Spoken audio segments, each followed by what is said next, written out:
A tool that used to stop and ask your permission before touching a single file now just does the work, and as of last week, that's the setting every new Claude Code user gets without lifting a finger. If you're a solopreneur running your business through code you didn't fully write yourself, that change either just made your life dramatically easier or it quietly opened a door you didn't know was there. Which one depends entirely on what you do in the next few minutes of setup. Here's exactly what changed.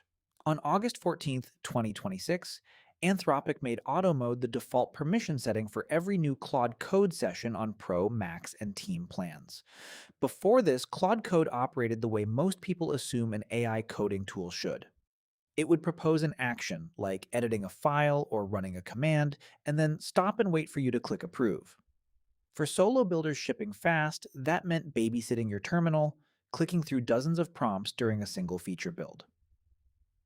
Auto mode removes that friction entirely.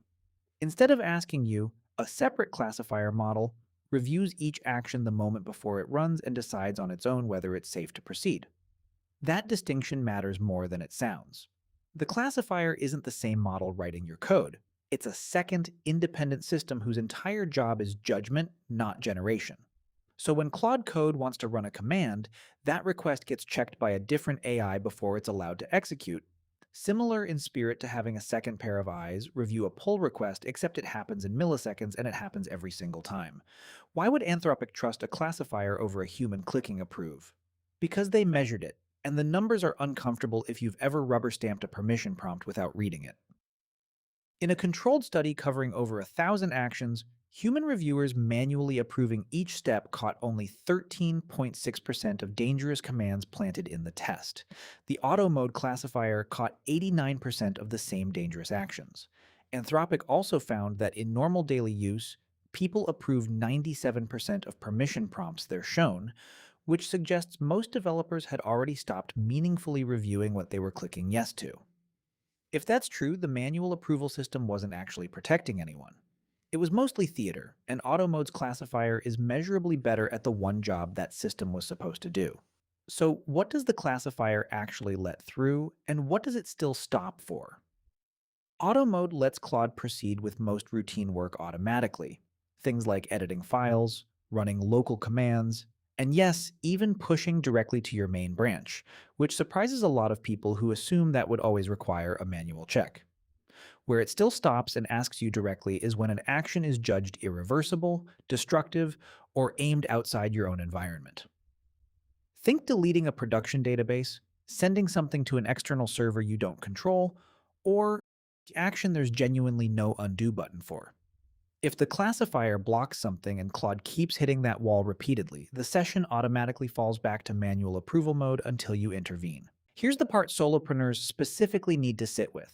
You are, by definition, working without a second engineer checking your commits before they ship.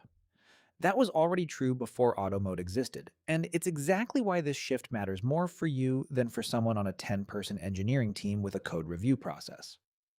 If you've been the only human in the loop clicking approve on every Claude Code action, and Anthropic's own data says people in that position catch roughly 1 in 7 dangerous commands, Auto Mode's classifier is very likely a genuine safety upgrade over what you were personally providing.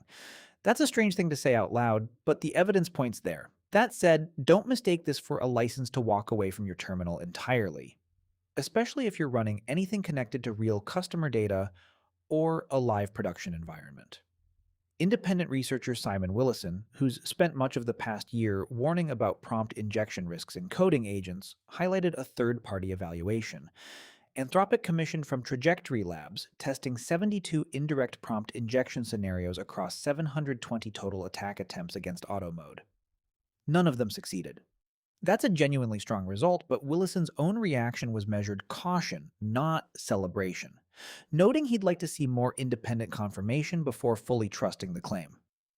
If you're pulling in third-party packages or letting Claude read content from external sources as part of its workflow, that's still the exact scenario where a hidden malicious instruction could try to manipulate what the agent does next, and no classifier is a permanent guarantee against a threat model that keeps evolving. Practically, here's what you need to know before your next session. If you've never touched your permission settings, your next new session will likely show you a one-time prompt asking if you want to switch to auto mode. If you decline that prompt, or if you'd already set your own custom default mode, your existing setting stays exactly as it was. Nothing gets silently overridden. For anyone managing this across a team, administrators can pin a specific mode at the organization level, and that managed setting takes priority over anything an individual sets for themselves. And notably, Anthropic confirmed it stopped charging for the small number of extra tokens the classifier itself consumes per tool call, so running auto mode isn't quietly inflating your bill compared to manual approval mode. Weighing all of this as a solopreneur specifically, the case for keeping auto mode on is genuinely strong for the parts of your work that are routine. Faster iteration, fewer interruptions, and a permission check that statistically outperforms a tired founder clicking approve at 11 at night. But the case for staying deliberate about where you turn it off is just as strong. Any workflow touching customer data, billing, or a production database deserves a manual checkpoint you set yourself, not the platform default.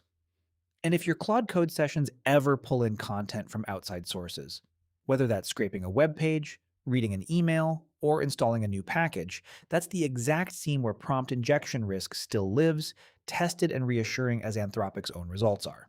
Manually clicking approve on every single file edit and terminal command is an operational failure. In 2026, you shouldn't be reviewing routine actions one by one. You should be deciding once, in advance, where your attention actually needs to go. Take 15 minutes today and open your Claude Code settings before your next session starts.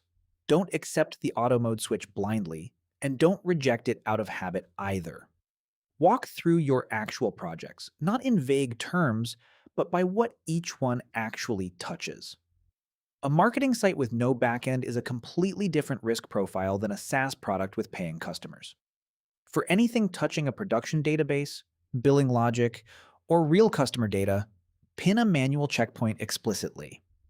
These aren't always the mistakes that trip an obvious destructive flag.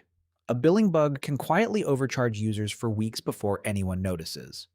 A customer data export can expose more fields than intended without ever looking catastrophic in the moment. That's exactly why they deserve your own eyes, not just the classifier's judgment. Once those specific checkpoints are pinned, let auto mode carry everything else: routine edits, dependency updates, local tests, refactors. That's where the real-time savings live. And revisit these boundaries as your projects grow. A side project with fake data can quietly become one with real paying customers, and your permissions should keep up with that shift. If you want to see what this looks like once you're not just approving actions, but coordinating multiple AI agents working a problem together, the next video breaks down Claude Code's Agent Teams feature, and whether running several Claude instances at once is actually worth the added cost for a team of one. We'll see you in the next one.